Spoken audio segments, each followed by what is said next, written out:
This episode is brought to you by State Farm. Insurance may all seem the same on the surface, but having insurance isn't the same as having State Farm. It's like getting a speech from your third cousin's plus one at your wedding when you needed a speech from your best man. You wouldn't settle for just any speech, so don't settle for just any insurance. When it comes to getting the help you need, State Farm is the real deal. Like a good neighbor, State Farm is there.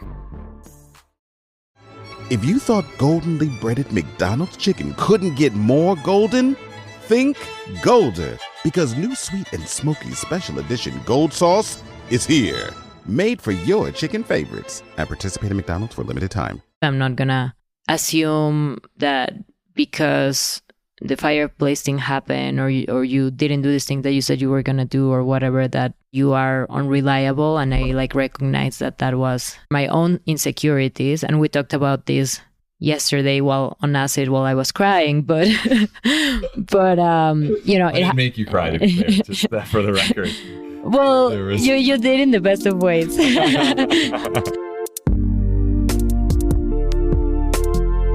Hi everyone, welcome to Polycurious. I'm so happy to be back after the summer break.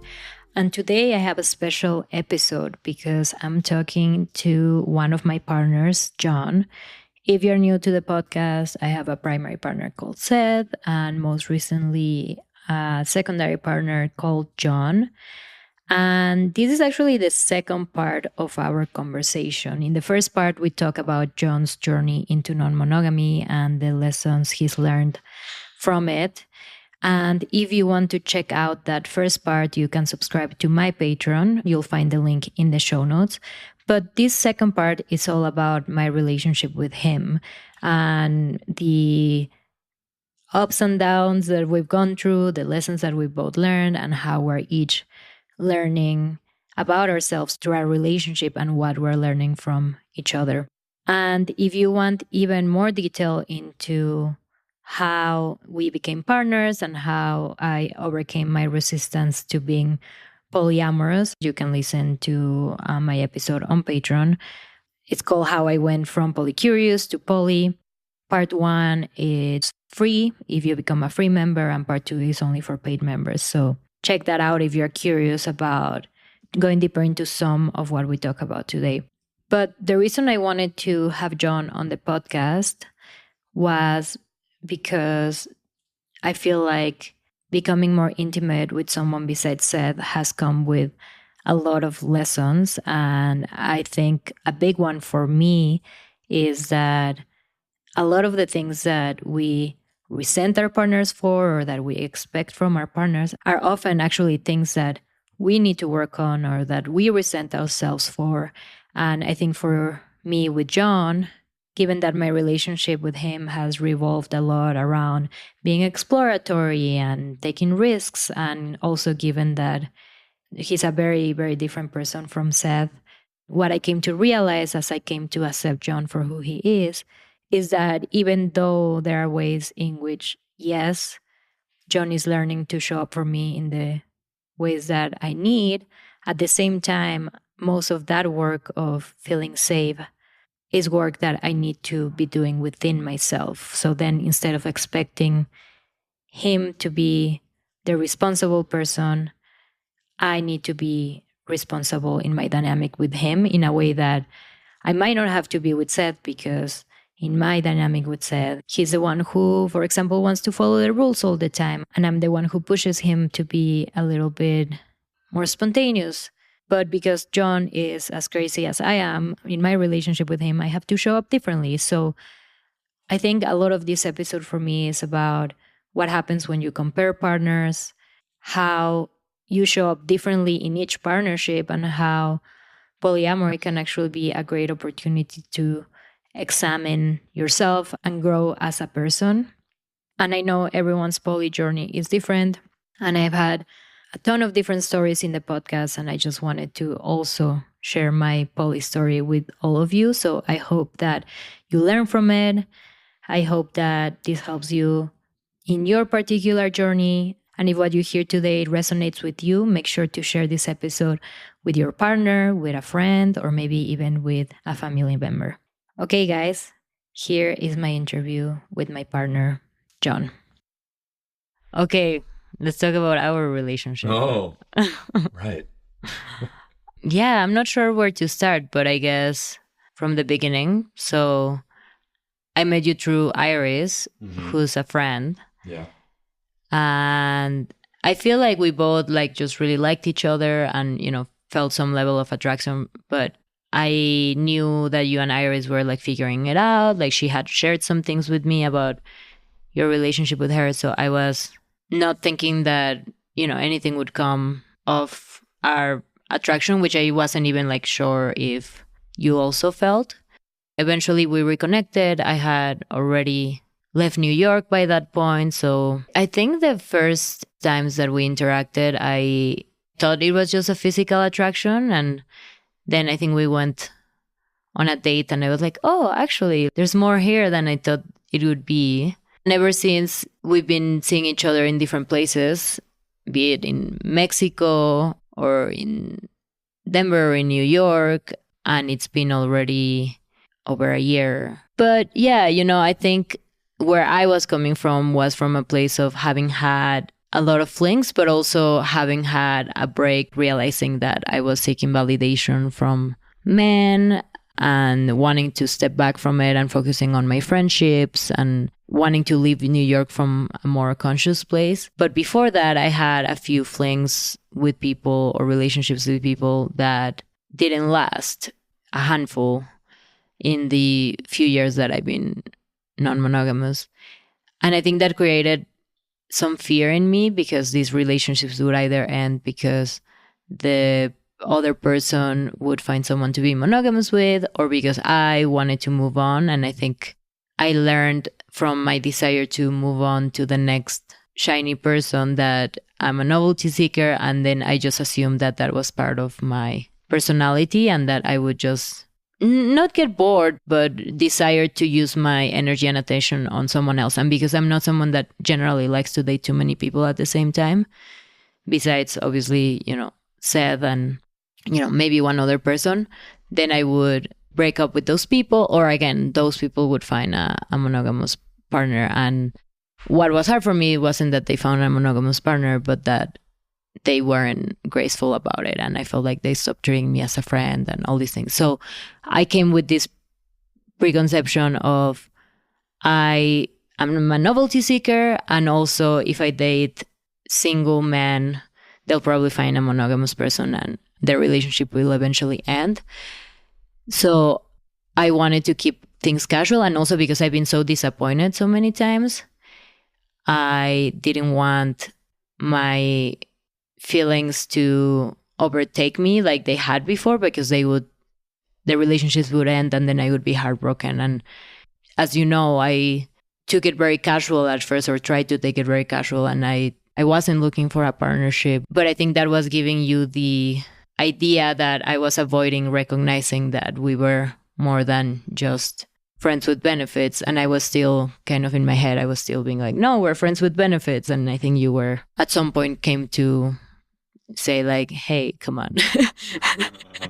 This is not just friends with benefits. Yeah. But because of those fears that I had, I think I was very hesitant. And then when I finally was feeling like I was comfortable to give into a relationship, the fireplace incident. The fireplace incident happened. The notorious fireplace. Yeah, why don't you talk about that? So this was after a party that we had gone to together, and you were in town and in New York, and we were going to spend some time together. And so I came to sleep over, and it was your friend's apartment. It was a nice apartment in Brooklyn. And it's funny you tell this because your mom said, oh, don't destroy your friend's apartment. Yeah, it's crazy. My mom has powers. Premonition. Yeah, she texted me that day out of nowhere. Don't destroy your friend's apartment. Ha ha ha. And I'm like, what the fuck? Like, Mom, why on earth would you think I would destroy my friend's apartment? Like, who do you think I am? Yeah. And then? We're both fans of cannabis, which of course is legal in New York. And so there was a fireplace, and even though your friends had said don't operate the fireplace without asking us were interested in doing so. And I've built a million fires, and I felt very confident in not just my ability to build a fire and maintain it, but I've built a million fires and fireplaces. And the only thing that ever needs to be done is opening the flue. And so I presume that the flue is in the closed position because it was the winter. And like, why would you the whole point is you keep the flue closed and then you open it when you go to use it. So I couldn't see up the flue, and I ended up closing the flue, like reversing it. So it was already open and I ended up closing it, which wasn't intuitive, but I didn't have all my faculties, and I was eager to get back to hanging out, which is another lesson, same lesson, slow down. So I start the fire, and of course the smoke is now not going up the chimney, but it is invading the entire apartment. And the fire alarm's going off, and it's late at night, and the super lives in the building, and you don't even live in the building, and we have to open all the windows, and yeah, it was just a mess. And eventually we get it under control. The apartment's smoky, but whatever. We have a great night, and then the next morning when we wake up, there's very noticeable soot damage above the fireplace and on the ceiling. And obviously that's a massive problem. And Seth was coming soon, like within 2 days, I think. And I needed to work. You needed to work. I needed to go home. Seth, my primary partner. Yeah. And so we didn't want to leave this for him to have to clean up for obvious reasons. And you obviously wanted help on this as of course I was the main culprit here. If I had just done the flue the right in the first place, we wouldn't have had this problem. And so, I came over, I stopped at multiple Home Depots to try to get stuff to clean it, and spent hours trying to scrub it, but it just wasn't coming off. Like I could tell it was better, but it was still soot damaged, and it was taking forever, and it was stressful for both of us. And I think the number one problem, which is something that I've learned to work on, is, and I think a problem that a lot of men have, which is just taking accountability right away and just apologizing and just be like, hey, sorry, I fucked this up, and we wouldn't be in this position if I didn't, and I'm sorry it's causing you stress, and let me take care of this. And even though I was attempting to take care of it, you not hearing an apology and full responsibility was obviously putting a wedge between us and making you feel uneasy. And at the same time, you're so used to being treated by Seth in a certain way, and him being amazing at apologizing and taking responsibility right away. I think that the details are less important than the fact that, one, lesson all men, it's not only okay to apologize and to own up for what you did wrong. Women don't expect you to be perfect. They don't expect you to be someone who never falls down. What they do expect is for you to have the wherewithal to recognize when you have made a mistake and just simply look them in the eyes and say, I'm sorry, and not to make excuses, and to let them know that they're safe in knowing that you will work on yourself and that you're going to endeavor not to let this happen again. And I think it's a core wounding for men. Men have this need to feel and be seen as competent, especially by women that they are in romantic relationship with. And so there's this subconscious fear that if we recognize that we made a mistake, that diminishes us in your eyes. Mm-hmm. And that then there's a fear that you won't respect us, or that you will judge us, or that you will leave us. Yeah, and the interesting thing is that it's quite the opposite, right? When people admit fault, right, you respect them more.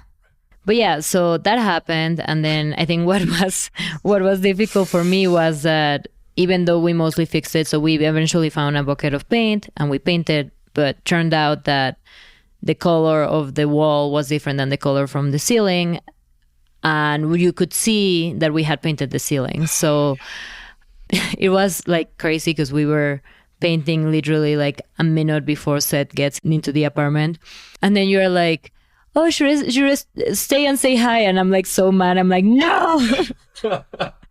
Just get out. No, I didn't act like that. I was pretty trying to be composed.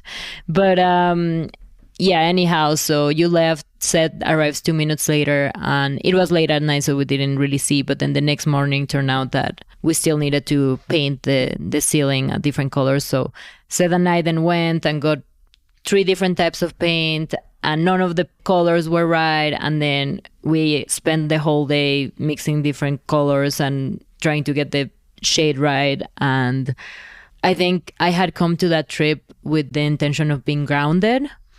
And I was there just for like a short time. Seth was only there for like a weekend, and it felt like this paint thing like took over half of my trip and half of Seth's trip. So I was really activated by it, but mostly, as you said, because you hadn't apologized. Because if you had, I wouldn't have been upset, but I was like upset because you hadn't apologized. So then moving through the motions of trying to fix this, which took like 3 days or something, was difficult. And then Seth got there, and even though obviously it wasn't his mistake, I felt safe in a way that I hadn't felt with you because you didn't apologize for it. So that kind of made me pull back from wanting to talk to you about partnership and like wanting to engage with you in a deeper way.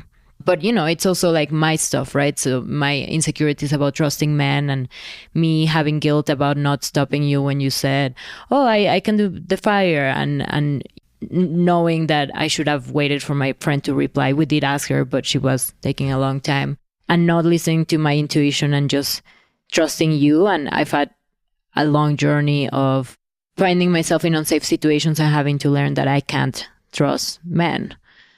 So all of that was coming up for me too. And, you know, eventually I talked to you and we resolved it. And ever since, you've taken accountability and apologized. And even when we talked about it, you recognized that that's something that can be hard for you. But I think that because that had happened, in my head, I made this association of, for me to feel safe, I need a Seth. I need someone that makes me feel like Seth, because Seth would have never started the fire without the instruction if that's what was supposed to be done. Right. And that's why I'm with you too, because I want someone that I can just be not following the rules with, you know? Like we're like partners in crime, which is super fun. Yeah. But then that also means that I'm more at risk. And the next time we saw each other, which was Candelaria, right? It's a festival in Mexico that we went to. I think I had come a little bit like curious of how this was going to go, because it was the first time I had ever gone on a trip with someone other than Seth, like as a couple. In a way, wanting the validation of, okay, this is someone safe, someone I can trust. I want this partnership. And in another way, having like a confirmation bias of just seeing all the ways in which you weren't like Seth and assuming that that's what I needed from a partnership. And, you know, I communicated it to you that I wasn't feeling safe and that I needed you to step up. And I think, and I'm curious to hear your part, but I think that you took it as, okay, she wants me to take care of things for her. And what I was really trying to express is, yes, one, I want you to take accountability, but also I want you to follow up on your word. When I got there, I was late after my flight had been delayed. So I had missed the beach party and you were at the beach party and you said you were going to be on time. And then you were 20 minutes late after I was just like exhausted and had to wait outside of the Airbnb. So like it already started off in like a bad, you know, because I was already like looking for proof of, can I trust this person? Can I not? And like it already like started there, right? So then it became like every single little thing. I was like, oh, this means that I cannot trust him or whatever. So I talked to you about it, but I think I also had that standard of this Seth, who's like always on time, hyper responsible person. And because you are not like Seth, in whatever ways you wouldn't act like him, then I would take it as confirmation of like, I cannot be a partner with him, you know? But also, like, by telling you and expressing that, I put pressure on you. So then you were acting from a place of insecurity and of like wanting to prove yourself. And then it became like a self-fulfilling prophecy because you were acting from that place. Things weren't like in flow and authentic. And I was just like getting annoyed. Not something that I'm proud of, but being like, he's doing some things, but he's not doing the thing that I want. That's kind of, I feel, the dynamic that we were at. But yeah, what is your experience of that? And then we can continue the story. Yeah. Well, I think you hit on also a lot of meta topics about relationships. One is that you're always going to need to work through things. There's no way that you're never going to come to a disagreement or where one person wants something and the other person wants something different, or an expectation is missed. And it's really about the repair. And it's hard to repair when you're holding things back from the other. And so you holding back from me this inner conflict around whether you felt like I was safe to trust or whether or not I was living up to a standard that you would put on me without sharing what it was. Those unspoken contracts get in the way of being present. It gets in the way of connection.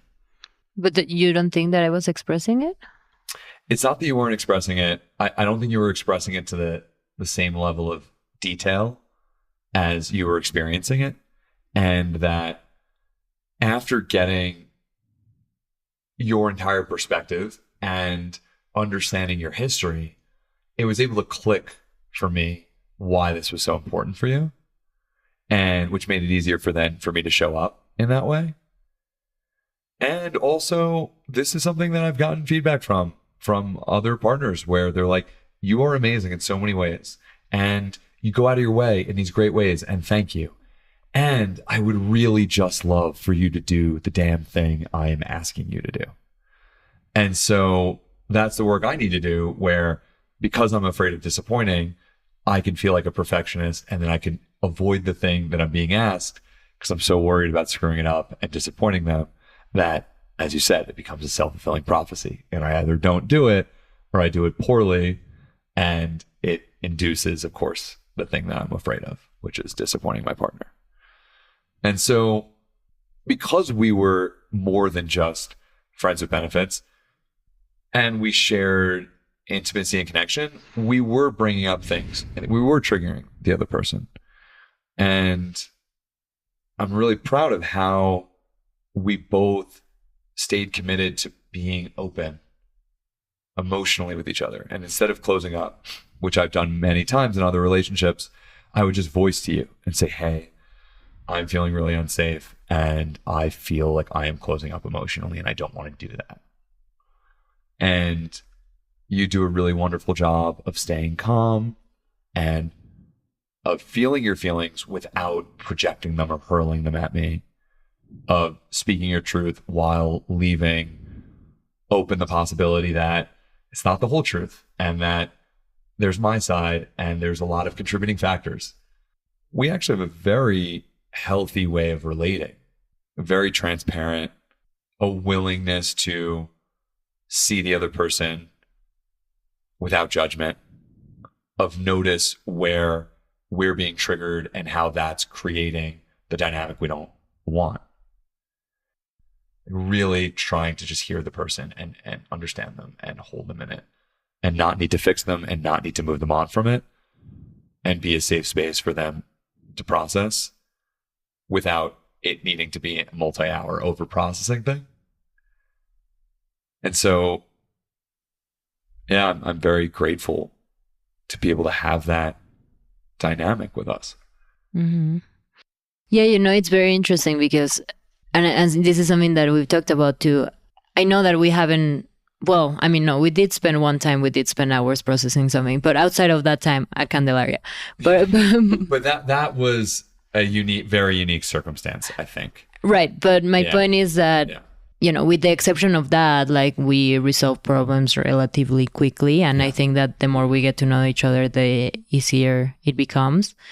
But also because, and this is something that we've talked about, because in my relationship with Seth, there's very minimal conflict. This actually feels like a lot of emotionally processing for me. But then you compare it to your relationships with other women and you're like, this is nothing. But what's been interesting for me is that I first saw that as a cause of concern of why am I spending time processing and why am I fighting or butting heads? Not that we like fight all the time or anything, but like we've had misunderstandings, disagreements, those things. And I don't have that much of that with Seth. Obviously, we have it every once in a while, but not as often. So I just thought that, oh, why would I be doing this with someone who's not even my primary? Yeah. When I have like a primary, I don't really fight with much. And what I've come to realize this weekend is that it's been really worth it, because with the processing or however you want to call it comes a lot of growth, and I feel like you are very down to work through things and to have conversations and to be exploratory in many ways that I'm not with Seth. And that's good because then things can be lighter in a way with Seth, and that's fine. But that the fact that our dynamic is different doesn't mean that it's not worth it, or that there's also a lot of value in having a dynamic where there's a lot more of intensity. That's the word. I've been told by most, if not all, my partners that I'm a very intense person, which I'm aware of. Well, you've said that a few times already, and yes, you are intense, but not in the way that the sound of a very intense person might make people think that you are you're a very pleasant person. Oh, thank you. No, I mean, I'm also very goofy and lighthearted, and I'm silly, and I don't take everything very seriously, but I have a lot of joie de vivre and zest and enthusiasm, and I can let myself get caught up in things, and I can be emotional. And yeah, so I understand. And I've also been told I'm very triggering in that way too, because of that intensity and my rawness and my desire to feel deeply and to experience. And I think one of the things you mentioned was ever since we sort of transitioned from, okay, we're just friends with benefits to, oh, like we actually have something deeper and it's great to connect on this level and it's worth investing in this, even though there can be challenges because we get so much out of it. And actually, like a lot of what we were drawn to in each other was not that at first. It was attraction and excitement and novelty and partying and like sort of hedonism. Yeah. Right. Sex. Right. And the other thing is like, we think we're fairly selective, or we've gotten fairly selective about who it is that we spend time with, and that it needs to be a lot more than attraction or even just connection to make it worth us investing. Mm-hmm. And I think that, I'm of the belief that I think at its core, relationships for me is I'm in this relationship for my own personal growth. Mm-hmm. And I view that as a selfless way of interacting. And if I am growing through my interactions with you, then not only am I better for me, but I'm a better person moving throughout the world. And I can do more and I can move through things without causing harm. And so if I'm growing, I can then show up in ways that are safer for you and more fulfilling for you. And so that's why I really appreciate that we've stuck through difficulties and said, we're getting so much out of this, both in enjoyment and growth, that the disagreements, the misunderstandings are well worth. Mm-hmm. So maybe we should get a little bit more specific about like what we are each working on. Okay. And, for that reason, I will finish the story of, when I was like putting that pressure on you and telling you I don't feel safe. And then you were trying to make up for that in ways that didn't feel like what I needed in that moment. And then I think before we left that trip, there were two conclusions. One of them being that I needed to be more mindful of you because I had acted with other people in ways that had made you feel uncomfortable. And the other thing was that you were going to continue trying to make me feel safe. And I think what was interesting is that I came back from the trip and then I talked to Seth about it. And he was like, babe, you're being too hard on John. That's not who he is. We're different people. And I was like, oh, I think he's right. So then, I talked to you and then, I told you that I'm not going to put unfair expectations on you. I'm not going to assume that because the fireplace thing happened or you didn't do this thing that you said you were going to do or whatever, that you are unreliable. And I recognized that was my own insecurities. And we talked about this yesterday while on acid while I was crying, but I didn't make you cry, to be fair, just that for the record. Well, you did in the best of ways. you asked me a question, but we were talking about how my upbringing, my dad didn't contribute financially and I was mostly okay with that. But then when we actually needed the money and I asked my dad for it and he still didn't help my sister and I and my mom out, I felt like I was abandoned and like he wasn't reliable. And I recognize now that a lot of the safety that I look in men is because of that. And I've been working on finding that safety within myself. So I think one of the things that our relationship is helping me to do is that I need to find that safety even if you are not making me feel safe.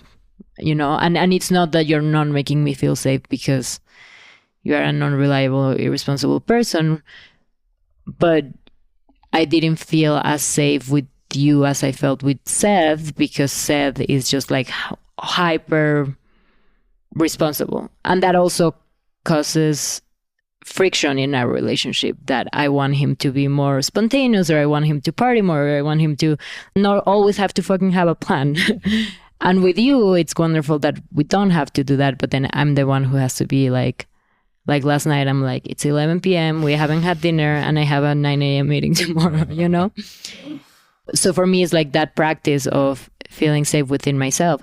And the other side of it is being more mindful and careful of how I approach my feedback to other people.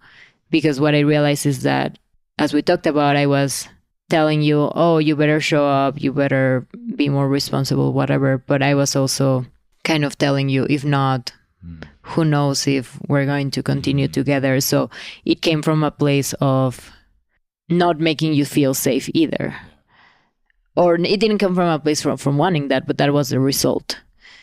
So something that I constantly am also working with the coaching that I do and my clients is to, instead of just telling them what to do, giving them the space to feel safe and to be themselves. And I was not giving you any reassurance because I was having all those fears about us not being able to be partners because you weren't safe enough. And then would that mean that we would break up? So then I don't want to get too close because this could end at any moment.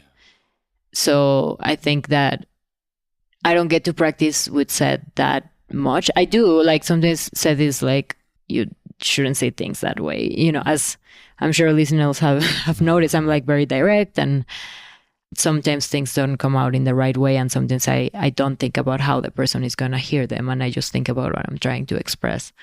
So I definitely have moments like that with Seth, but I think that Seth has like a thicker skin or is less reactive to those things. And I think because of what we've talked about of the, abandonment issues and vulnerabilities that you have, I need to be more careful about how I communicate with you and with everyone. Mm-hmm. But I feel like being with you and knowing that you will only feel comfortable to step up and act in the ways that I want you to act. And also I know you want yourself to act is by giving you reassurance and making you feel safe. And I was having a lot of issues doing that because I was like, you need to make me feel safe for me to give you reassurance. And you were like, you need to give me reassurance for me to do the things to make you feel safe. And we were kind of in this loop. And, you know, we eventually resolved it. And I think this weekend we got a lot of clarity around that as well. But I think the lesson that I've learned also, besides those two things I just mentioned that I'm working on with you, is that people are different and partners are different, and that instead of trying to focus on the ways in which you are not making me feel safe in the ways that Seth is making me feel safe, it's like, why don't I just like see you for who you are and find ways to feel safe that are not dependent just on you, but that also are dependent on how I show up. And by the way, like, it's also the other way around. Like, I have also compared Seth with you and with other partners, and I've had to come back to remembering that he's not like that. And I had gone through that process before I met you, because I had other partners that were also kinky or exploratory, and then I would go back and have sex with Seth and then compare, you know. So it's always been interesting, because in a way having sex with other people makes me more horny and makes me more excited about having sex with Seth and makes the sex better. But it also sometimes makes me feel like, oh, the standard is something else. And then I go back to my relationship. And again, I say this all the time because I want to be very clear that Seth and I have great sex. It's just not as exploratory, as kinky. So then when I go and do that with other people, then it's very easy to come back and like compare. But I had already gone through that process before, so I wasn't doing that. And it's still a practice. I still have to like remind myself of that, so I can like stay connected to Seth and I can stay connected to you or whoever I'm dating at the time. But I hadn't gone through that process with you. Like I hadn't gone through that process of like realizing that you are also different from Seth. Just that Seth is different from the people that that I date. So, you know, for listeners out there, I think that's you know, one of the lessons. Just take your partners for who they are, and instead of expecting them to make you feel a certain way, just ask yourself if that's something that maybe you need in yourself. And again, the being safe is something that within myself is something that I've been working on. And because I felt like you weren't giving me that, then I was projecting on you, but those were things that I need to work on. So that's the beauty of polyamory, I guess. Even though I've been so resistant to say that I'm poly, but okay, whatever, here we are. It happened. You know, that you get to experience different people and you get to grow in different ways. I mean, as cliche as it sounds, but I feel like it's been so true for me with my relationship with you. I feel like I get to do so many things that I don't get to do with Seth, and the other way around, right? And I get to see the two personalities, experience two ways to be loved and to be desired. And it's so beautiful if you are able to let go of the comparison and just be present. Does it ever feel like you're a marketing professional just speaking into the void? But with LinkedIn ads, you can know you're reaching the right decision makers, a network of 130 million of them, in fact. You can even target buyers by job title, industry, company, seniority, skills, and did I say job title? See how you can avoid the void and reach the right buyers with LinkedIn ads. Spend $250 on your first campaign and get a free $250 credit for the next one. Get started at linkedin.com/campaign. Terms and conditions apply. When did making plans get this complicated? It's time to streamline with WhatsApp, the secure messaging app that brings the whole group together. Use polls to settle dinner plans. Send event invites and pin messages so no one forgets Mom's 60th. And never miss a meme or milestone. All protected with end-to-end encryption. It's time for WhatsApp. Message privately with everyone. Learn more at whatsapp.com. Yeah. One of my famous Ram Dass quotes is...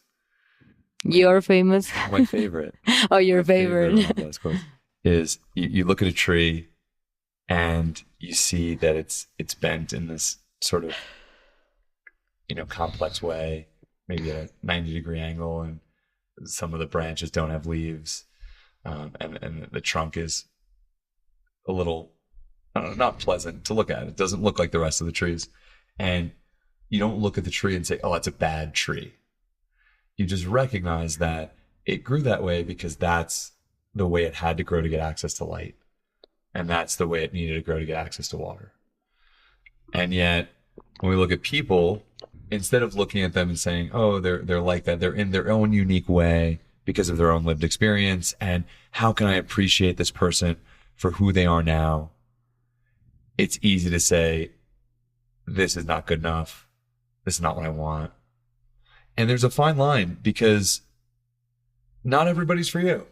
You're not supposed to be in a romantic or primary partnership with everybody. There's very few people actually in the world that will line up with you in that way. And so knowing yourself and knowing what it is that you need in a partner, knowing what your boundaries are and what your desires are, being able to communicate them clearly and consistently, having your words match up with your actions, it all requires a ton of inner work and patience and trial and error.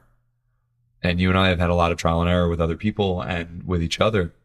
And so coming to this place where we're at, where we could be in deep appreciation for the individual nature of the person sitting across from us, and appreciating them for all that they are and not needing them to be different than that, being an acceptance, and then recognizing that no one person, whether you're polyamorous or not, whether you're monogamous, no one person is ever going to fulfill all of your needs. And the expectation that they should is going to set you up for so much disappointment and set both of you up for so much pain. And so it's all a yes and. It's yes, fair, I love that you are working on feeling safe within yourself. And if you're going to be in an intimate partner relationship with someone, you also need them to provide a certain level of safety. And finding out where that line is idiosyncratic to an individual and the partnership. And as much as you do the inner work and the introspection, the only way you're going to really find out is by trying and by being reflective and willing to change your mind about things. And so I really admire that about you, your open-mindedness, your ongoing willingness to discover more about you and be curious about yourself and your ongoing desires. We don't know how long our relationship in this format will last. And at first, when you communicated that, as you admitted it, it did come from this place of fear of having been disappointed in the past and not wanting to spend all this energy processing if who knows how long it's going to last. But even now, when we're like, okay, this is worth pursuing and putting energy into, there is this very present, focused element to our relationship. Because, and I love how supportive you've been of me in saying, I want you to have a primary partner. You have such a beautiful relationship with Seth. And you're like, I want you to have that same feeling. And I too consider myself, it's funny because you've gone through your journey of polycurious and now you didn't want another relationship and now we're in a relationship. And like, I don't know what configuration I'll have indefinitely. And so releasing our need to put labels on everything and project out indefinitely and to say, this is who I am, this is who I'm always going to be. Instead, we're allowing each other to show up as our authentic selves right now. And we get to plan for the future, knowing that we're going to change and our dynamic will change. And however it changes, we will hold each other softly and gently and with love. Mm-hmm.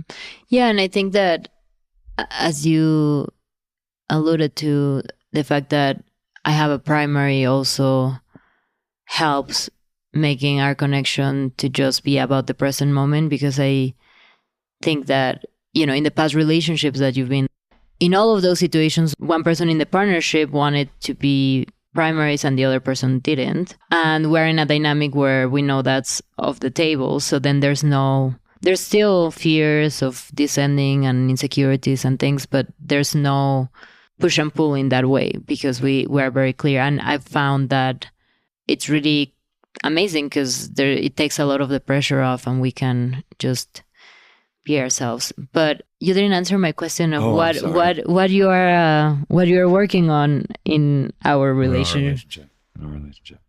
Well, one is continuing to be emotionally vulnerable. And, you know, in the past, I think that the trope is that women want men to open up emotionally, and men have been socialized not to. It's seen as weak. It's seen as feminine. And I am someone who's, I think, deeply in touch with his emotions. I cry quite often. I express joy and gratitude and the whole range of the human emotions. And yet, through socialization and through my own trauma, where I've opened up before and really let my guard down and been honest, and it hasn't always been held by my romantic partner. And it hasn't always been viewed with compassion, and sometimes it's been weaponized against me.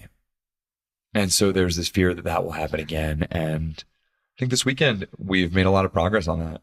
And like I said, just me being able to say, hey, I am feeling unsafe and I am feeling like closing up. And I don't want to do that. And that, one, just allows me to feel seen and lightens the load. And two, allows you to then step into this place of compassion and recognition that I want to be here with you in something and that I'm experiencing difficulty.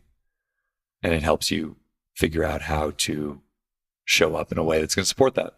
I am working on not people pleasing, which is something I've been working on for a while, but I think finally making progress on because of, like you said, there's fear of losing each other, but we're actively working on allowing each other to be who we are in the moment, being accepting and saying, like, as you said, what I need you to do is just do what you say you're going to do. And if you can't do it, that's okay. Don't people please me. And by you reassuring me that you care about me and that our relationship matters and that, yes, I'm bringing up something that I would like to talk about, but it's not the end of the world and you're not a bad person. And this is worth the effort has been very healing for me. I mean, there's other stuff I'm working on. Right. No, that's pretty good. That's pretty good. Thank you. Thank you for sharing. Yeah, and just to give a little bit more context about the first point, the vulnerability aspect, I think there had been a couple of times in our relationship where because I'm very aware of what I want and I'm very vocal about it. So I just be like, I need you to make me safe. I need this, I need that, I need that. And you would just like take it and like try to do those things for me. And then when we had that disagreement at Candelaria, all of a sudden you started telling me things that I didn't even know that were like going on with you. And there's been a couple of times where I'm like, but why didn't you tell me from the beginning, you know? And I think it's what you talked about, that you haven't been taught to be vulnerable. Your vulnerability has been weaponized before. But ultimately, it like kind of backlashes because you keep it in, you keep it in, you keep it in, and then it comes out in other ways. But again, then my work is also to give you the space to feel like you can do that. And I wasn't giving you the space to do that because I wasn't giving you reassurance because I wasn't sure. But also, I was asking you to do something impossible, basically. Again, in this cycle of give me safety, give me reassurance. No, I can't give you one until you give me the other one, you know? But yeah, I think we're very clear on what the work ahead is. Anything else you want to share? Just giving a shout out to Seth. I met you the same time I met him and immediately felt drawn to him and appreciative of him as a person. And having obviously my own relationship with him and having heard your episodes on Polycurious, I have a lot of respect and appreciation for him as a person, as a partner. And I've learned a lot from your dynamic with him and how he shows up. And it takes a lot of work on his part to be the sort of person that can be in such allowance of you. And I have a lot of respect for that. Awesome. Well, I usually end by asking people, what would you tell to a polycurious person? Be curious, not judgmental. I know I stole that from Ted Lasso, but I kind of look like him if I shave my beard. And by that I mean, if you feel fear or negativity or judgment rising up, be kind to that and examine it. And if you think that you're poly or think that you're monogamous, like whatever is right for you, whatever you feel is right for you in a given circumstance is probably right for you. And don't get too caught up in labels. Yeah. Well, thank you so much. That was really sweet. Thank you so much for inviting me. And thank you so much for everything you've given to me and shared with me. That's the sound of the fully electric Audi Q6 e-tron and the quiet confidence of ultra-smooth handling. The elevated interior reminds you this is more than an EV. This is electric performance redefined.